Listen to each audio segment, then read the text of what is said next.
Hey guys, today I want to talk about a new electric guitar that I just got. So this is the Godin 5th Avenue Thin Line in Vintage Burst. It's a really cool electric guitar, as you guys can see. Really cool finish and just a really beautiful looking guitar. First of all, the name of this company, Godin. I'm not actually sure 100% how it's pronounced. This is a French-Canadian company. Yes, it's a Canadian company. And Godin has been making guitars, I think, since the 1970s or something. So they've been making them for a while. Yeah, some people call it Godin, which is, I guess, how most people would pronounce it. But I believe, I don't know, the actual pronunciation, Godin or Godin or something. However Quebec pronounces it, because these guitars, yeah, this one is made in Quebec, and their headquarters is in Quebec. So I've never been to Quebec much. Like, I've been there obviously before, but yeah, I don't know exactly how they would pronounce this name, but I'm just going to call it Godin. But yeah, Godin's a Canadian guitar company. They're known for making like hollow body guitars, acoustic guitars, and this is a hollow body guitar. This is actually the only hollow body electric guitar I've owned. Most of my guitars are either solid body or semi-hollow, but this is a fully hollow electric guitar, and that's probably why it weighs so little. So one of the most amazing things that I felt about this guitar is when I first picked it up, it's extremely light. Like, I'm not just talking about, like, you know, people say, oh, Strats are light, they're like 7 pounds, or my Gresh Electromatic Center Block Junior, which I said was pretty light. Yeah, that's around like maybe 6.6 pounds or something like that. And then when I pick up something like my Takamine acoustic thin line guitar, that one's like, I don't know, 5.5 pounds or something. This is closer to just 5 pounds, and that's incredible. Like, this is just slightly heavier than my Lava Me guitar, which is like that's a small, like, travel sized acoustic guitar. That's a carbon fiber guitar weighing like 4 something pounds. This is only slightly more heavier than that, and that's incredible. This is like, look how big it is, right? Like, this is like a pretty, like, decent sized electric guitar. It's not like a really big one, not like an arc top or something like that, but still, for a guitar of this size, you would not think that it would only weigh like 5.5 pounds or something, but this is extremely light. I'm telling you guys right now, I can easily hold it with one hand, no problem. Like, it's incredible. Like, this, I don't know, this is just such a big body, but, well, not really big, but still, it's bigger than most of my other guitars, and it's extremely light for being such a, you know, for the body being this big, and that's incredible. I think it's because it's fully hollow. So yeah, this is the first electric guitar I've owned that's fully hollow, and that also means that it's able to reproduce sounds really well acoustically. So if I just like strum it without even plugging it in, you guys can hear it's actually very resonant.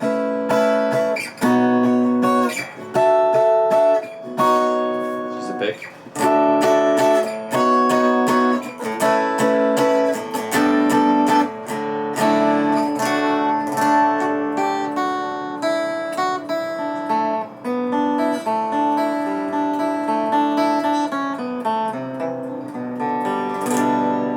So you guys can hear that it's almost like an acoustic guitar.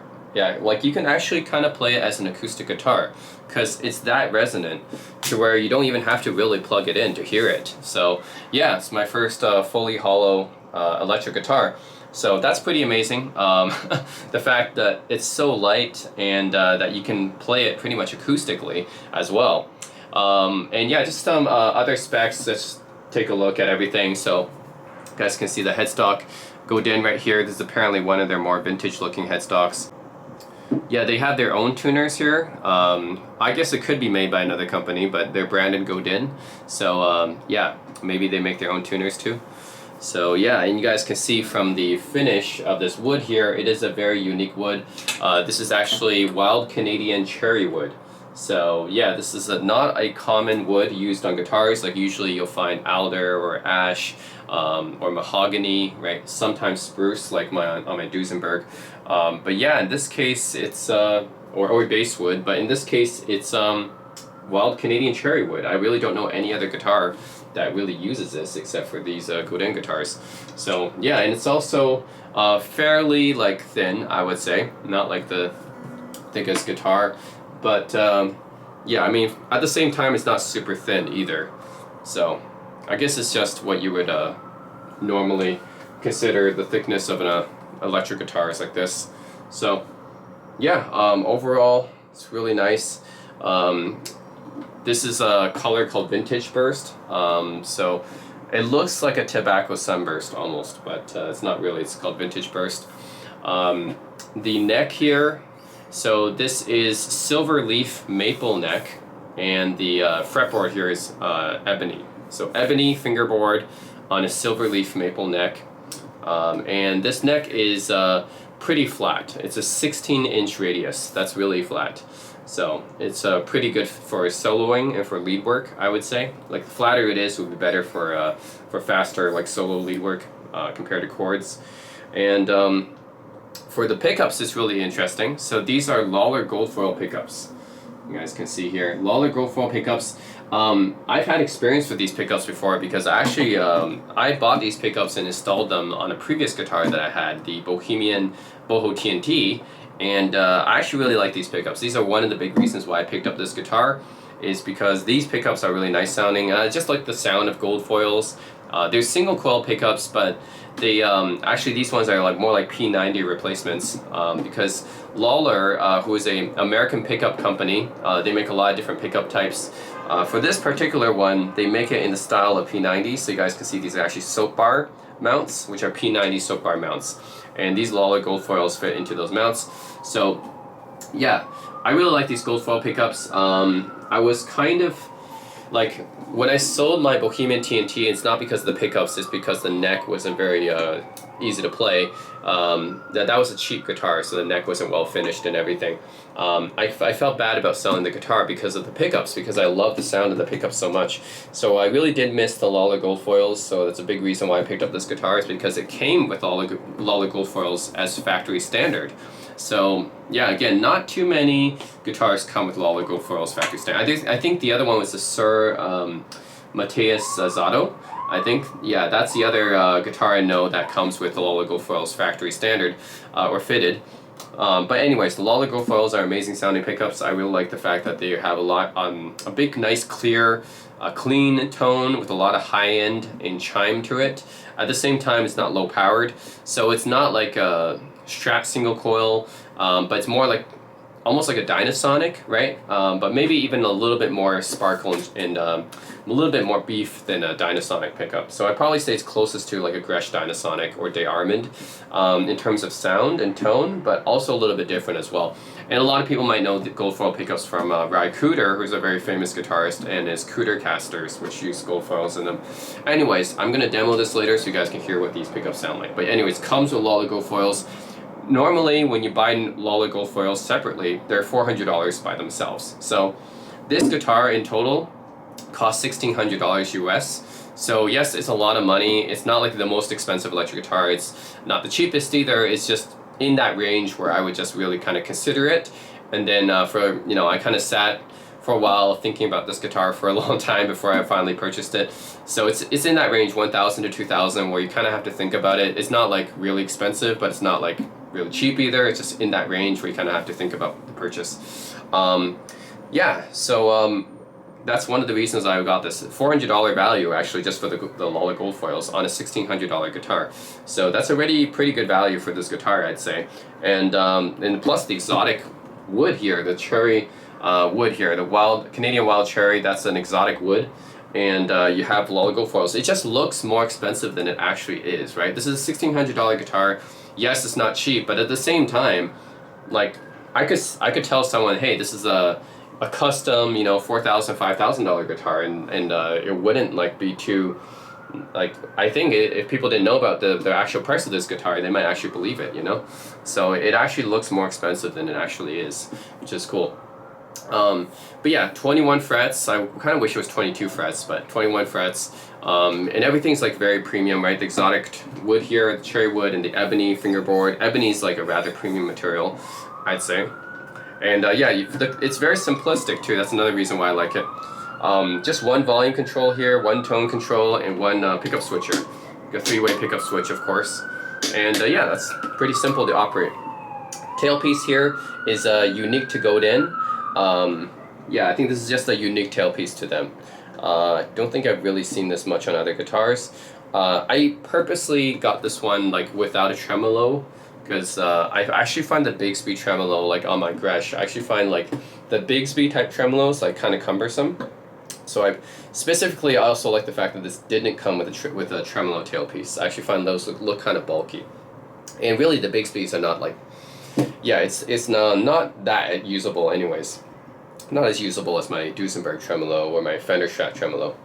So, yep, that plus the Lawler gold foils, the beautiful finish. Yeah, and all this kind of drew me to this guitar. And the fact that it was made in Canada too. This is actually made in, actually you can, maybe you guys can see that or not, but it's actually inside this little hole here. I'll actually just read it out here. So it says handcrafted in Princeville, Quebec, Canada. So yeah, this is all handcrafted in Quebec in Canada. It's yeah, that's really cool. I don't have any other guitars that were made in Canada, so this is a pretty cool one. So anyways, that's why I picked it up. $1,600, not cheap, but at the same time it looks a lot more expensive than it actually is. Yeah, real like ebony fingerboards, very flat, looks very smooth and comfortable. Everything's like very nicely set up and polished and everything. Love this beautiful Canadian cherry wood finish. That looks gorgeous. Love the Lawler gold foil pickups and the simplistic controls and the fact that it's so light. Yeah, it's just, I think this is the lightest electric guitar, yeah, I've ever held. It's actually kind of crazy. I thought my Gresh Electromatic Center Block Junior was light, but no, this makes the Center Block Junior look like a heavy guitar. So, I mean, this is extremely light, so I can easily hold it with one hand like this. It's, I don't know, it's just my first fully hollow body guitar. I think that's one of the reasons, because there's actually, besides the top wood, yeah, there's actually no wood inside of here because it's all been carved out. So it's pretty much almost like an acoustic, right? It's like a semi-acoustic, so.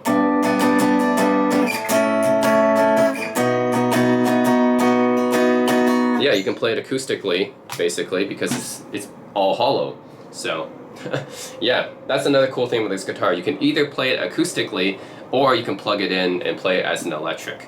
So it's truly, well, I would say definitely more electric than acoustic, but you can even consider it almost like an acoustic electric in that sense, right? Because you can actually play it acoustically. So, anyways, very, very impressive guitar, I'd say. Impressive, like, it's so light, beautiful, well set up. Yeah, great guitar. So I'm going to demo it. I'm just going to play something and then you guys can kind of hear how it sounds like. So yeah, again, you can play this acoustically.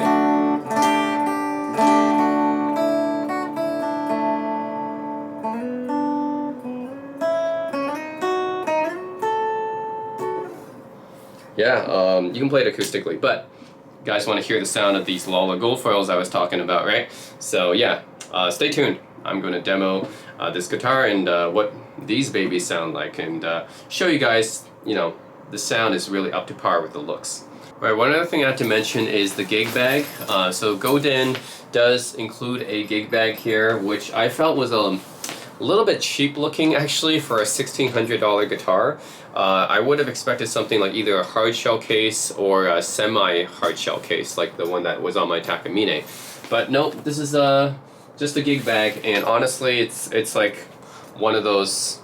It feels like one of those cheaper gig bags, honestly, like a $50 or $60 one from Amazon, which I'm a little bit disappointed with. But yeah, anyways, it has your usual pockets in here, right? One here, one here. This one right here, and yeah, it's your typical pockets you might find on a gig bag. But I mean, it's decent. Of course, it serves the purpose and everything. I would have just expected something a little bit like better. This just looks and feels like a typical $50, $60 Amazon gig bag to me.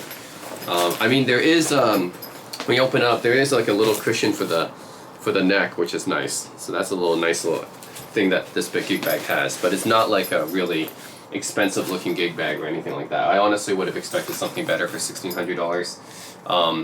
But I guess, like, there's some guitars. I bought like a Gresh Electromatic Center Block Junior, right? That one didn't come with a gig bag at all. So I guess at least it's better than not having anything. So at least Godin includes something, but still $1,600 bucks. I would have expected something a little bit higher quality.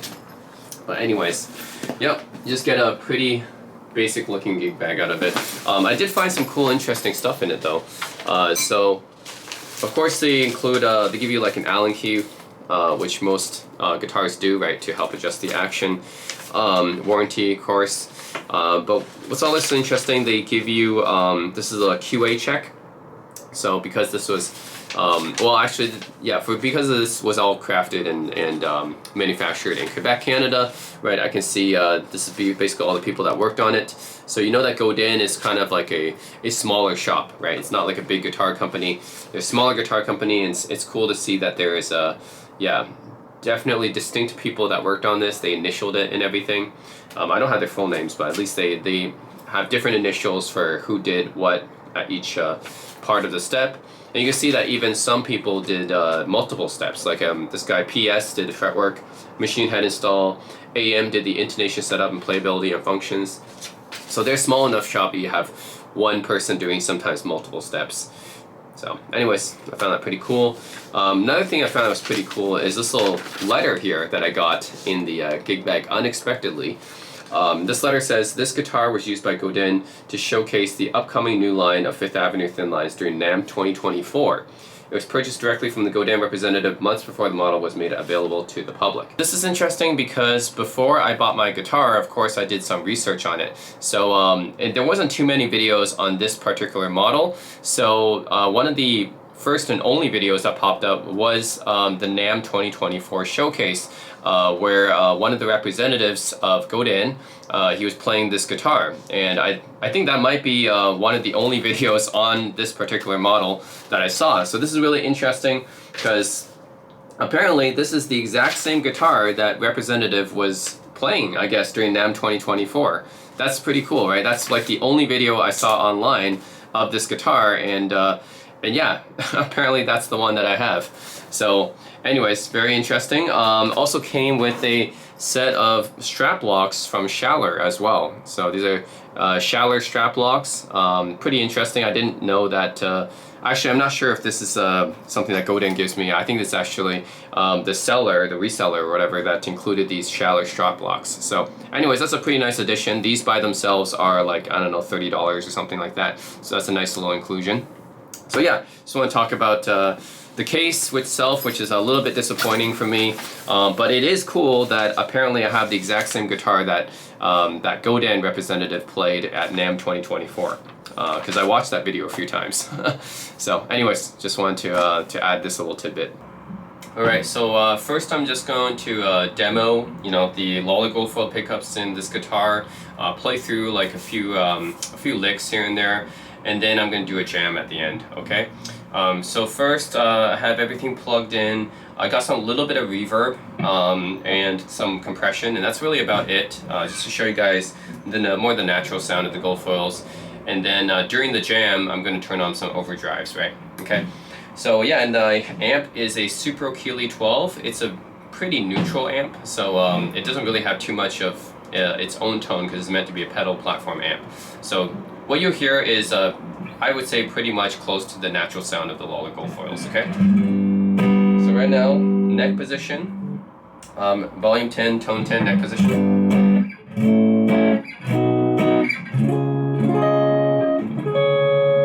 So just like with the Supro Goldfoils that I talked about before, the Lolly Goldfoils, they have a very clear, chimey tone, but it's also more powerful than the typical Fender single coils. So yeah, it's got more beef. You got a fattier tone, I guess. Yeah, more meatier tone compared to a typical Fender, you know, single coil pickup, like a Stratocaster or Telecaster pickup. I would say it's more like, yeah, like a Gretsch Dynasonic or even like a Fender Jazzmaster type of pickup. Not quite as much mid-range as a Gibson P90, so it's not quite as dark sounding as a P90. It's still got the chime, it's still got the jangle. So yeah, I would say probably Gretsch Dynasonic is probably the closest comparison, but yeah, it's got a fatter tone than typical Fender single coil, but it's still keeping that high end, right? Still got that chime to it. So.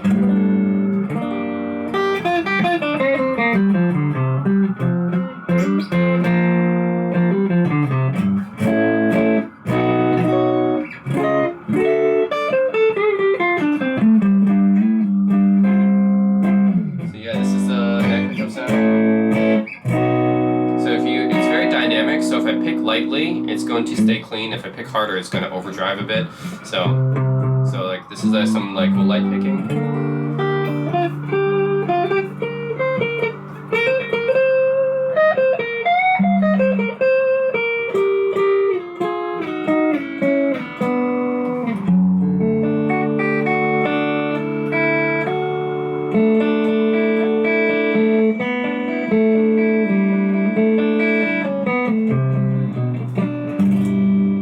Nice lighter picking, but if it goes stronger,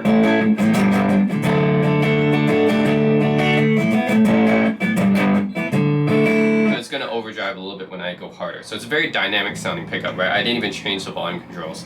It was just with my picking attack. That's the only thing I changed. And yeah, my picking attack, or yeah, just changing my picking attack will change how this pickup sound, right? It'll sound more clearer and with less picking attack. But then if I increase the picking attack, it's gonna overdrive a bit. But that's the cool thing about the gold foils, right? Is that they're very dynamic sounding. Like if I roll back the tone, typically I don't like to roll back the tone on guitars. I just don't know. Actually, I don't even know why people would even roll back the tone. It just doesn't sound good. Like, there's a tone all the way rolled back. It just sounds more muddier. I don't know why people would ever roll back the tone. I don't like muddy tone. I always want to have it clear. I like clarity. So I always keep the tone up to full on pretty much all my guitars. I don't know why I would not have the tone up to full. So, I don't know. Those of you guys who roll back the tone, let me know why you do it, because it always sounds like just muddier to me. Like, why would you want to have a muddy tone? Yeah, I would always just leave the tone on to 10. So anyways, volume, I understand why you want to roll back the volume, right? But I don't understand why you would ever roll back the tone on a guitar. For me, if I were to design my own signature guitar, I would just not have a tone control. I would just have it hardwired to 10 every time. Not even have a tone control.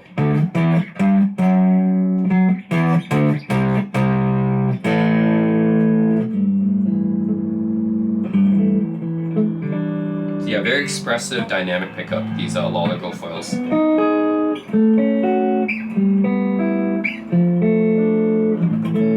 Yeah, so hard comparison to any other pickup. I would say closest to the Gresh Dynasonics, or to the Supro gold foils if you guys have used those before. Yeah, so that's it for the neck. Middle position sounds like this. So you hear a little bit more bite from the bridge pickup now.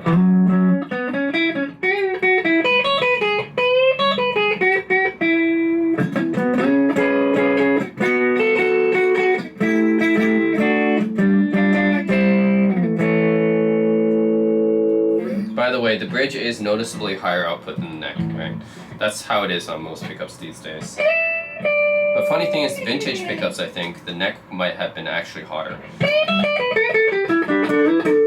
nowadays, modern pickups, the bridge is like almost always hotter. To balance out the sound, the string energy and stuff.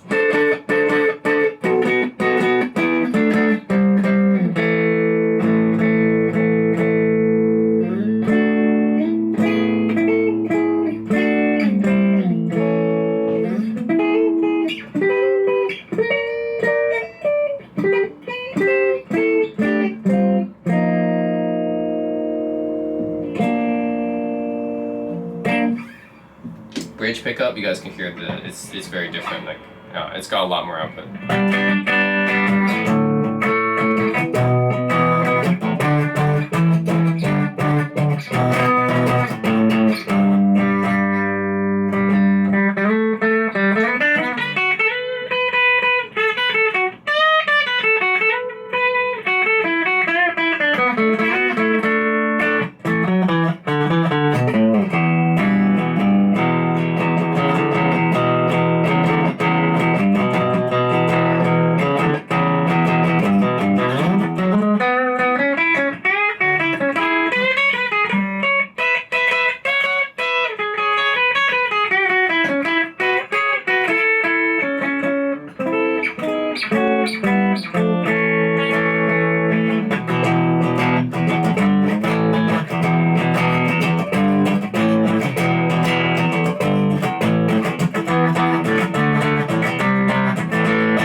is very, the neck is very easy to play. It's very comfortable, fast playing neck.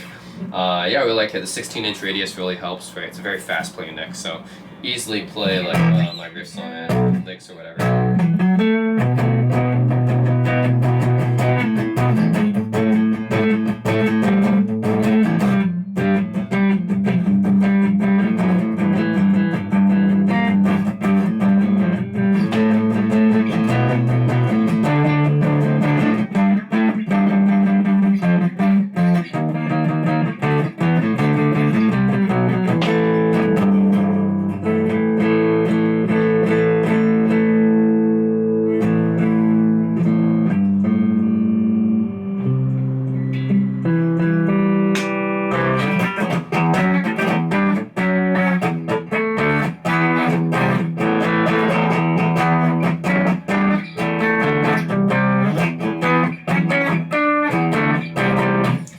On overdrive, so right now it's no overdrive on, right? If I click on MXR Timmy, for example,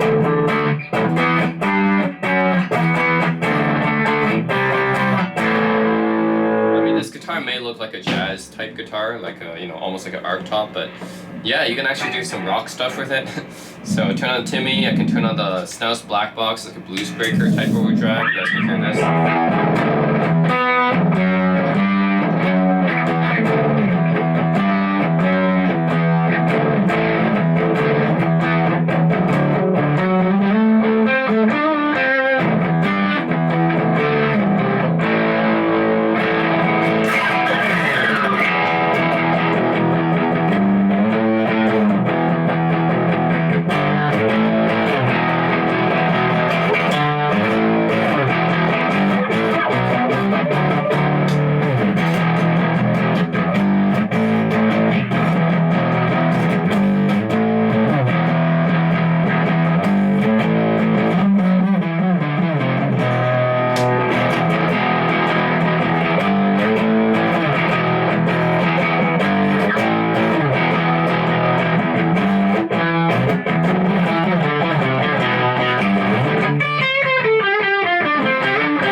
Yeah, you can add some distortion, overdrive, and you can just, yeah, it doesn't have to be like a jazz type of guitar. Just because it's like a, you know, looks like one doesn't mean it have to be a jazz type guitar. You could do rock stuff too.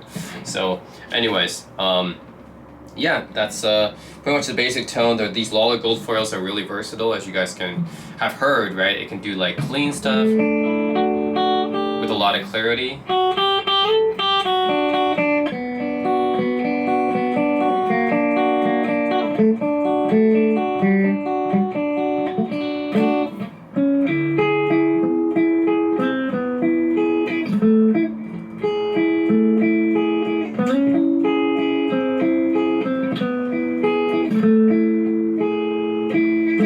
Clean stuff like that, but it can also, when you overdrive, it can also do like harder stuff, right? Or we could just pick harder.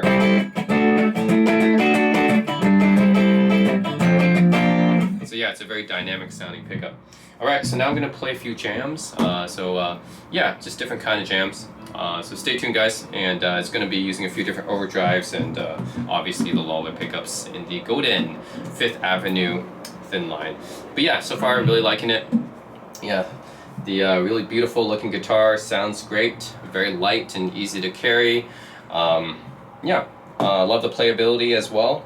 So overall, I think I don't know why Godins are not more popular. Like, people don't really talk about them very much, but yeah, they make great guitars. And you know, as a fellow Canadian, I'm always proud to support like a Canadian company and an underdog Canadian company at that, because yeah, I feel like Godin is pretty underrated as a guitar brand. Not many people talk about them.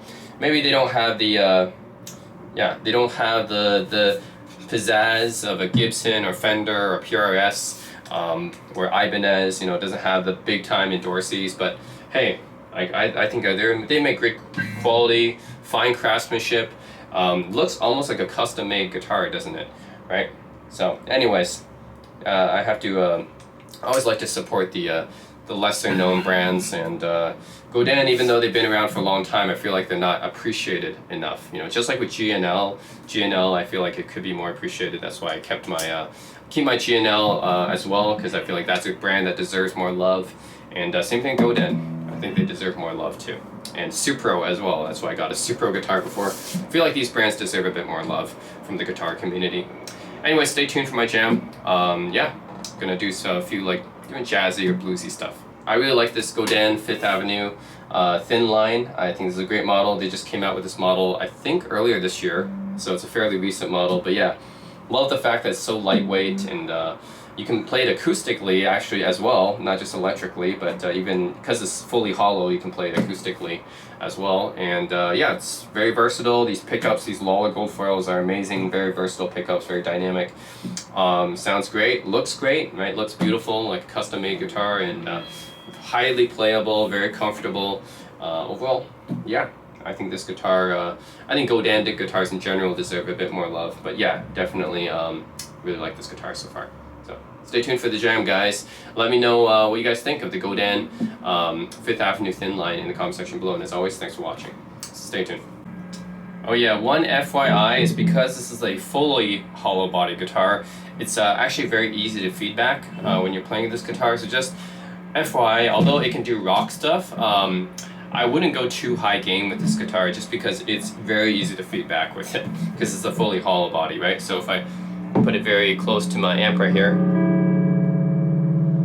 yeah, you guys can see it's instantly like trying to feedback if I turn up the gain. So yeah, that's just one FYI. It's like good for like you know, some lighter rock stuff, but not for like heavy rock stuff, I don't think.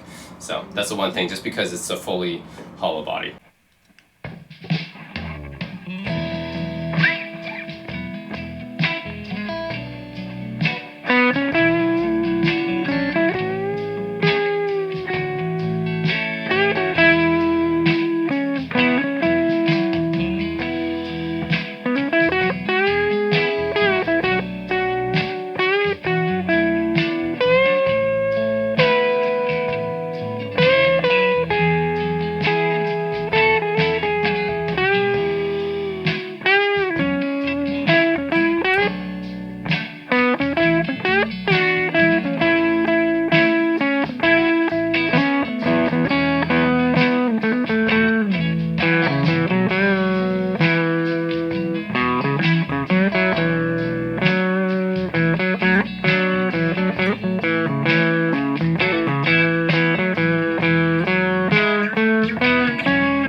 Thank